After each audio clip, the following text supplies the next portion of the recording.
దేశంలోని అన్ని విశ్వవిద్యాలయాల పనితీరుపై భారత ప్రభుత్వ విద్యా మంత్రిత్వ శాఖ నిర్వహించిన సర్వే నివేదిక national institutional ranking framework NIRF ప్రకటించిన ర్యాంకింగ్ జాబితాలో ఆచార్య జయశంకర్ వ్యవసాయ విశ్వవిద్యాలయం 24వ ర్యాంకు సాధించింది. గత ఏడాది ఈ యూనివర్సిటీ 37వ స్థానంలో ఉంది. దక్షిణాదిలోని అన్ని వ్యవసాయ అనుబంధ విశ్వవిద్యాలయాలు సంస్థల్లో 4వ స్థానంలో నిలిచింది.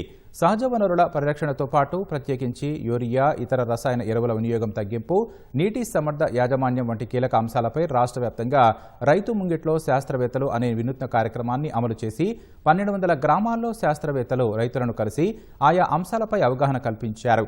11,000 గ్రామాల్లో ఎంపిక చేసిన అభ్యుదయ రైతులకు నాణ్యమైన 40,000 విత్తనాల కిట్లను పంపిణీ చేశారు.